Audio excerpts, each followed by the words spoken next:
Ya, selamat pagi semua. Assalamualaikum warahmatullahi wabarakatuh. Waalaikumsalam Waalaikumsalam warahmatullahi warahmatullahi wabarakatuh. Ya, baik. Untuk hari ini kita mulai perkuliahan secara daring untuk pertemuan minggu pertama dengan materi perkuliahan kimia dasar dengan judul materi. Nah, sebelum perkuliahan dimulai, perkenalkan dulu nama saya Gita Rahmawati. Untuk semester ini saya akan menjadi dosen kalian selama 1 semester untuk mata kuliah kimia dasar. Kalian sekarang baru tingkat 1 kan ya? Iya, Bu. Iya, Bu. Oke, ya selamat datang di dunia perkuliahan. Semoga kalian bisa beradaptasi dengan baik dari masa Iya, Ibu. sekolah dulu ke masa perkuliahan dengan baik sampai wisuda nanti. Semoga ilmu yang didapatkan bisa bermanfaat bagi diri sendiri dan masyarakat luas. Amin. Nah, di kelas saya ini ada yang namanya kontrak perkuliahan. Jadi di kontrak ini itu hubungan antara dosen dengan mahasiswanya selama 1 semester. Di sini saya ada 4 kontrak. Yang pertama itu toleransi keterlambatan 15 menit di setiap pertemuan, baik itu secara offline maupun secara online. Yang kedua, berpakaian rapih. Boleh pakai kemeja ataupun kaos, pakai celana atau rok bahan ataupun jeans itu nggak apa-apa, tapi yang penting sopan, nggak bolong-bolong. Terus yang ketiga itu tugas yang diberikan bisa berupa tugas mandiri dan tugas kelompok. Yang tiap minggunya saya usahakan pasti ada tugas. Lalu yang keempat itu ada keaktifan, aktif tanya jawab. Ini dipersiapkan buat kalian biar nanti setelah lulus itu udah terbiasa ngomong di forum luas. Nah, sebelum lanjut ke perkuliahan atau materinya, saya mau tunjukin dulu RPS-nya. Di sini rencana pembelajaran semester untuk mata kuliah kimia dasar. Di sini ada capaian pembelajaran atau CPL Prodi yang dibebankan kepada mata kuliah. Di sini ada 4 CPL, di mana yang pertama itu menguasai konsep, yang kedua itu menganalisis konsep, yang ketiga mampu menerapkan konsepnya, yang keempat mampu untuk mengaplikasikan pengetahuan di bidang matematika, sains, sama teknik teknologi informasi. Lalu setelah CPL tersebut dibagi lagi menjadi 4 CPMK. CPMK itu capaian pembelajaran mata kuliah, jadi targetnya. Yang pertama, sama menguasai konsep, kedua mampu menganalisis konsep, yang ketiga mampu menerapkannya, yang keempat mampu untuk mengaplikasikan pengetahuan di bidang matematika, sains, maupun teknik lainnya. Lalu ini tujuan dibuat RPS ini ada agar kalian tuh punya kemampuan akhir di tiap tahap pembelajaran atau sub CPMK. Dan di sini ada 12 poin. Intinya, isinya ini materi-materi dari minggu pertama sampai minggu terakhir untuk sub CPMK 1 sampai 12. Nah, balik lagi ke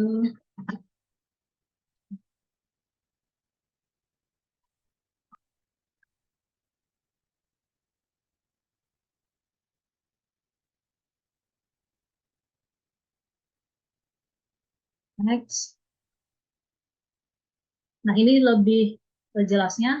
Untuk minggu ini, yang minggu pertama itu masuk ke CPMK 1, yang dimana kalian itu sebisa mungkin mampu menguasai konsep teoritis sains alam, aplikasi matematika rekayasa, prinsip-prinsip rekayasa atau engineering fundamentals, sains rekayasa, dan perancangan rekayasa yang diperlukan untuk analisis sistem terintegrasi. Lalu di sini sub CPMK 1, ini nanti materi-materi yang dibahas untuk pertemuan hari ini. Yang pertama, mahasiswa mampu menjelaskan definisi materi, sifat-sifat materi, perubahan-perubahan materi, klasifikasi materi, dan hukum-hukum yang berkaitan dengan materi. Next.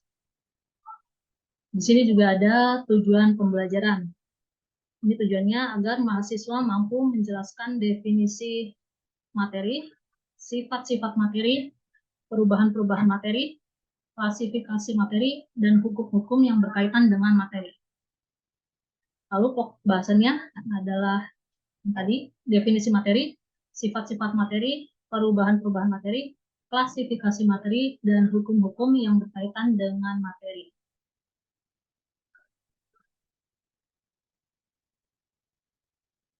Nah, untuk metode, strategi, sama media sumbernya, yang metode pembelajaran itu saya berbasis teacher-centered learning.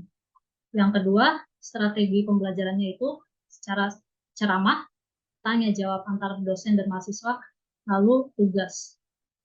Terus media pembelajarannya itu melalui PowerPoint dan laptop. Dan materinya saya dapat dari buku pengantar kimia terbitan Gunadarma yang dibuat oleh Ibu Teti dan kawan-kawan. Sekarang kita masuk ke pengertian materi, massa, berat, dan kegunaan ilmu kimia. Materi adalah setiap objek atau bahan yang membutuhkan ruang dan jumlahnya diukur oleh suatu sifat yang disebut massa. Contohnya adalah tanah, air, batu, dan lain-lain.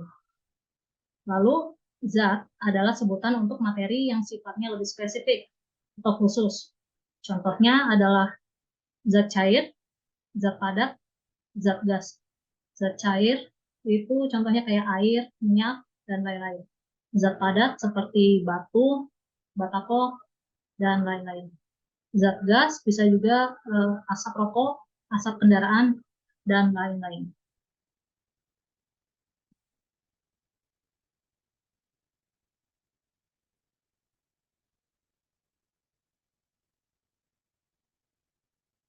Lanjut ke massa dan berat.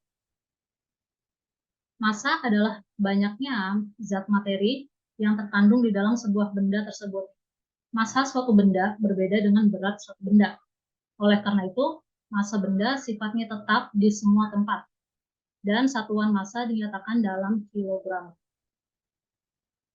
Sekarang yang berat. Berat adalah gaya yang menyatakan besarnya tarikan gravitasi terhadap benda yang mempunyai massa. Oleh karena itu, berat suatu benda akan berbeda di tempat yang berbeda pula. Karena berat merupakan gaya, maka satuan berat adalah Newton.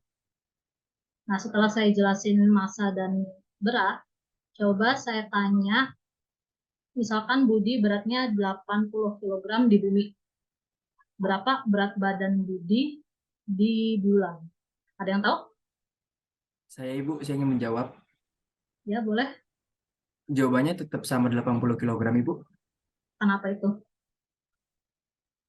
Karena satuannya masih dalam kilogram, Ibu. Jadi berat Budi di bulan dan di bumi itu masih sama 80 kg, Ibu.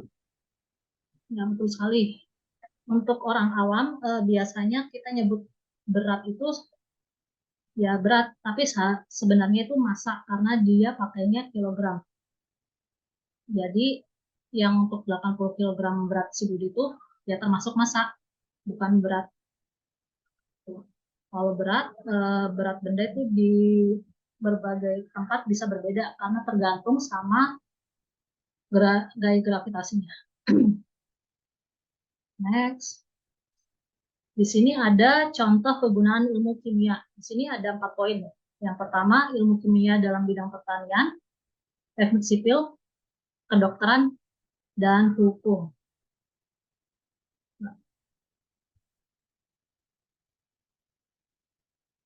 Di sini ada 4 contoh kegunaan ilmu kimia. Ada yang mau jawab nggak? Contoh bidang kimia dalam pertanian sama bidang teknik sipil. Ada yang bisa jawab? Bu, ini kepada aku. Ya.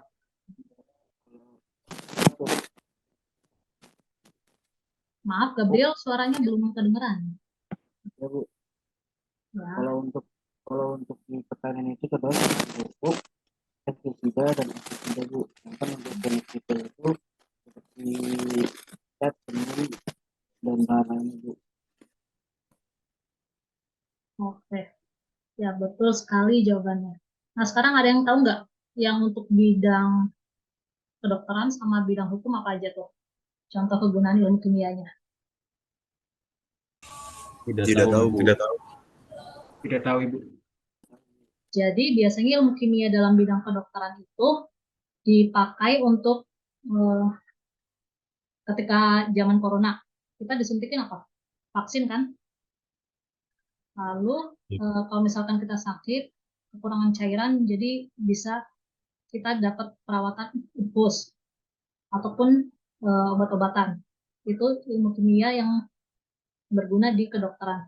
Lalu untuk bidang hukumnya itu bisa membantu dalam proses tim forensik yang tes DNA sama tes narkotika. Yaitu manfaat ilmu kimia di bidang hukum.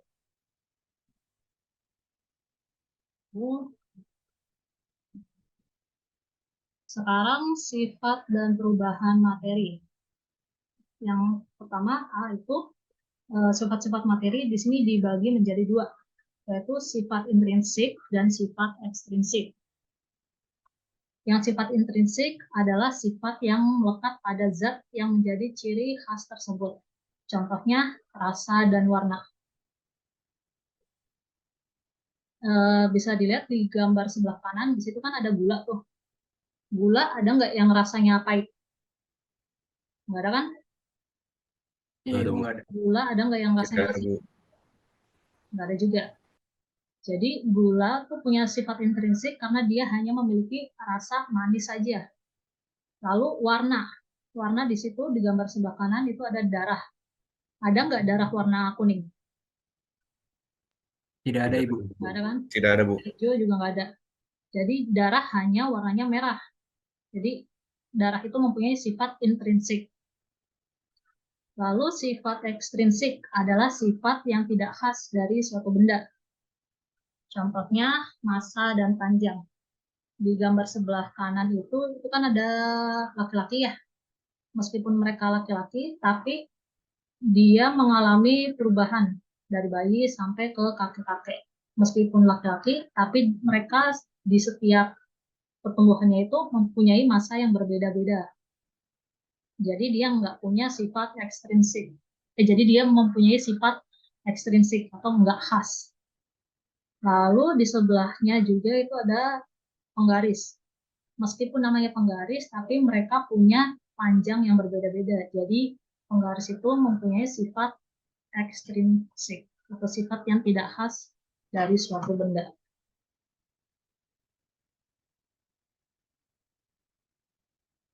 Nah, sifat-sifat materi juga ada nih yang sifat fisika dan sifat kimia. Yang pertama itu sifat fisika adalah sifat materi di mana tidak membentuk zat baru. Contohnya, coba kenapa contoh yang disebutin ini titik didih, titik beku, titik cair itu termasuk sifat kimia? Ada yang tahu nggak? Tidak tahu, Bu. Tidak tahu Tidak Ibu. tahu, Bu. Oke. Tidak tahu, Bu. Jadi yang untuk sifat fisika ini kan di sebelah kanan tuh gambarnya air ya. Air ketika dipanaskan dia mendidih. Nah, air yang tadinya bersuhu ruangan ketika dipanasin dia mendidih. Apakah air yang mendidih itu berubah menjadi minyak? Enggak kan? Tidak, Bu. Enggak. Terus air ketika dibekukan dia menjadi es. Es tersebut minyak, air atau minyak berubah jadi zat lain? Enggak kan? Tetap air. Tidak, Bu. Lalu ketika es dicairkan, lelehan tersebut berupa minyak atau masih tetap air? Masih tetap air, Bu. Masih Masih tetap tetap air. air, Bu. Jadi sifat fisikanya itu hanya berubah fisiknya saja, tapi zatnya tetap sama. Lalu sifat kimia adalah sifat materi yang mempunyai kecenderungan untuk mengadakan reaksi kimia yang menyebabkan zat itu berubah. Contohnya, kayu dibakar menjadi arang. Coba, kenapa contoh yang disebutkan tersebut termasuk sifat kimia? Ada yang bisa jawab? Saya Bu mau mencoba jawab. Ya, silakan. Karena kayu yang sudah dibakar dan menjadi arang itu sudah tidak dapat kembali lagi menjadi kayu seperti semula, Bu. Ya, bagus sekali ya. Itu jawabannya. Yang sudah jadi arang itu nggak bisa balik lagi ke kayu yang masih utuh. Next. Lalu di sini ada perubahan-perubahan materi. Yang pertama itu ada perubahan fisika. Perubahan fisika adalah perubahan pada zat yang tidak menghasilkan zat jenis baru. Contohnya adalah botol kaca. Bisa dilihat di sebelah kanan ada botol kaca yang masih utuh sama botol kaca yang sudah pecah. Nah, di sini dia punya ciri-ciri untuk perubahan fisika itu. Yang pertama, tidak terbentuk zat jenis baru.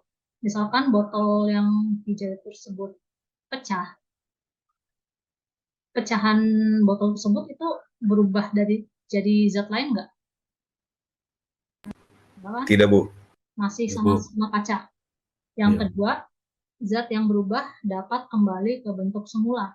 Ini maksudnya ketika botol sudah pecah, itu bisa dibalikin lagi atau dibentuk lagi menjadi botol lagi atau kaca lah, bentuk kaca lainnya dengan cara dipanaskan lalu dibentuk ulang. Yang ketiga, hanya diikuti perubahan sifat fisika saja. Jadi meskipun pecah, meleleh atau gimana, itu tetap aja benda tersebut tetap kaca dalam bentuk apapun. Lanjut ke perubahan kimia. Perubahan kimia adalah perubahan materi yang menghasilkan zat jenis baru. Contohnya adalah membakar kertas. Di sebelah kanan di situ ada kertas yang masih utuh dan kertas yang lagi dibakar. Jadi terdapat beberapa ciri-ciri perubahan kimia suatu zat, yaitu yang pertama, terbentuk zat jenis baru. Ini kan tadi kertasnya masih dalam bentuk utuh ya, terus dibakar dia menjadi abu kertas. Yang dari kertas sampai jadi abu kan itu udah beda lagi bentuk jenis zatnya. Lalu yang kedua, zat yang berubah tidak dapat kembali ke bentuk semula. Jadi abu kertas itu udah nggak bisa lagi balik lagi ke bentuk kertas. Beda dengan halnya yang tadi, botol pecah bisa dibalikin lagi menjadi botol yang baru. Yang ketiga, diikuti oleh perubahan sifat kimia melalui reaksi kimia. Ini perubahannya itu menggunakan proses pembakaran, jadi disertai perubahan sifat kimianya. Lanjut.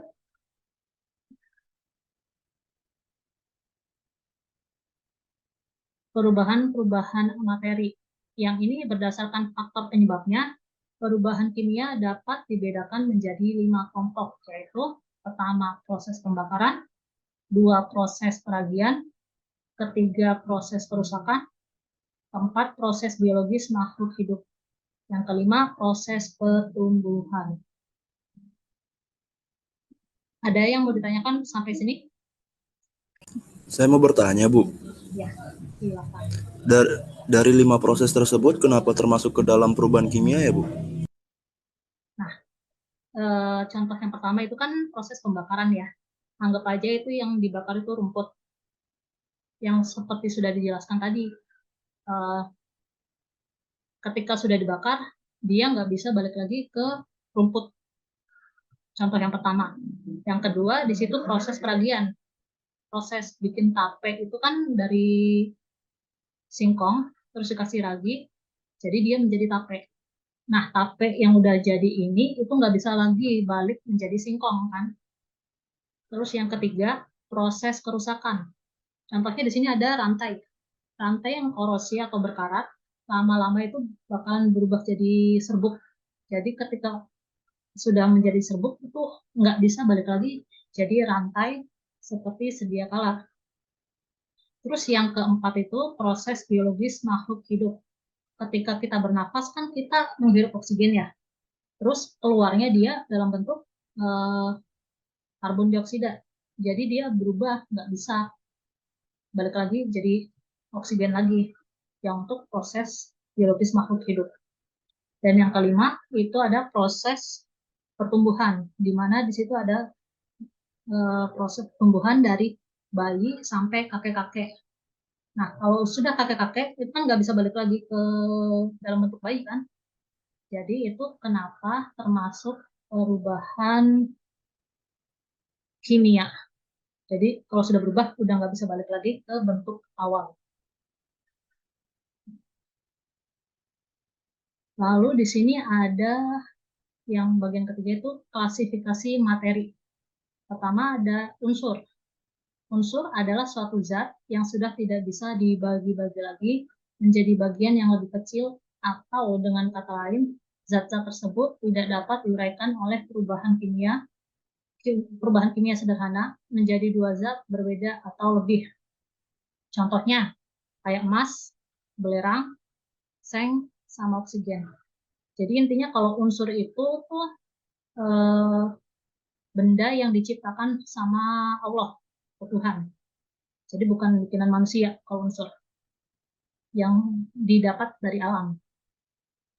Terus yang kedua itu senyawa. Senyawa adalah zat tunggal yang terdiri atas beberapa unsur yang saling kait-mengait.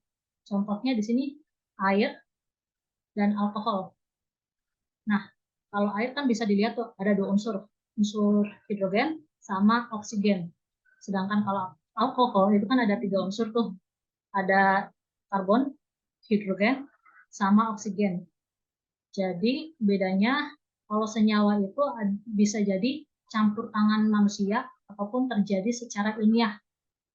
Beda sama unsur yang benar-benar diciptakan oleh Tuhan, Allah. Lanjut kita ke campuran. Nah, campuran di sini dibagi menjadi dua, yaitu campuran homogen dan campuran heterogen.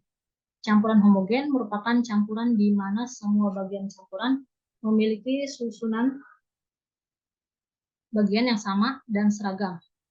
Campuran homogen sering juga disebut larutan. Atau contohnya air susu. Ini air susunya susu SKM ya. Lalu campuran heterogen. Nah, campuran heterogen adalah campuran yang susunannya tidak seragam atau tidak sama. Contohnya campuran antara batu kerikil dan tanah. Nah, sekarang pertanyaannya adalah apa sih yang membedakan campuran homogen sama heterogen? Ada yang tahu? Saya mau jawab, Bu. Jadi yang membedakan adalah kalau campuran homogen seperti air susu SKM, itu setelah dicampur dia tidak bisa dipisah lagi menjadi air dan susu SKM. Ya, Nah, sedangkan kalau campuran batu kerikil dan tanah, itu bisa dipisah dengan menggunakan ayakan saringan, Bu. ya, betul sekali. Itu yang membedakan campuran homogen sama campuran heterogen. Lalu sekarang hukum-hukum yang berkaitan dengan materi. Yang pertama ada hukum kekekalan massa atau hukum Lavoisier. Hukum ini berbunyi, massa tidak dapat diciptakan maupun dimusnahkan dalam perubahan materi apa saja. Dengan kata lain, bahwa massa sebelum dan sesudah reaksi adalah sama. Contohnya adalah dalam sebuah percobaan terdapat 45 gram natrium dan 55 gram klorin. Setelah dicampur lalu dipanaskan dalam tabung tertutup dan reaksi berjalan sempurna, maka terjadi zat baru yaitu NaCl seberat 100 gram. Bisa dilihat massa sebelum reaksinya kan 45 gram tambah 55 gram. Dia totalnya jadi 100. Lalu ketika diproses, massa sesudah reaksinya juga 100. Jadi nggak ada bedanya. Lanjut ke hukum perbandingan atau hukum Hukum ini berbunyi perbandingan massa unsur-unsur di dalam suatu senyawa fungsinya adalah selalu tetap. Misal dalam senyawa dengan rumus X, A, Y, B, maka perbandingan massa unsur X dan unsur Y di dalam senyawa itu adalah seperti rumus di bawahnya. Contohnya, perbandingan massa unsur aluminium dan oksigen di dalam senyawa aluminium oksida, jika diketahui massa unsur aluminium dari tabel periodik adalah 27 dan massa unsur oksigen adalah 16, maka perbandingannya adalah sebagai berikut. Kan dilihat senyawanya kan aluminiumnya ada 2 tuh. Berarti 2 dikali massa aluminiumnya kan dari tabel tuh 27 ya. Jadi kalau dikalikan itu hasilnya 54. Terus yang untuk oksigen, dia kan di senyawa mempunyai 3 tuh. Jadi ada 3 oksigen, 3 dikali massa oksigennya ke 16. Berarti totalnya jadi 48. Jadi perbandingan oksigen sama aluminium di senyawa tersebut adalah 54 berbanding 48. Nah, setelah saya jelaskan tadi, seperti biasa setiap minggunya pasti ada tugas. Nanti tugas ini kalian kerjakan, kalian ketik, terus dijadiin PDF. Nanti setiap kelas itu dikumpulin jadi satu, yang kirim berarti hanya satu saja melalui ketua kelas.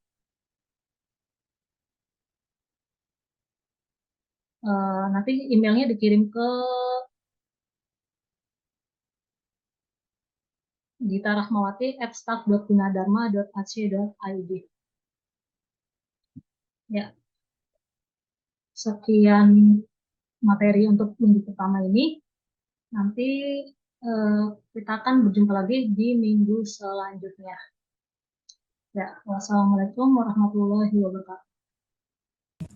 Waalaikumsalam. Waalaikumsalam warahmatullahi Terima kasih, wabarakatuh. Bu.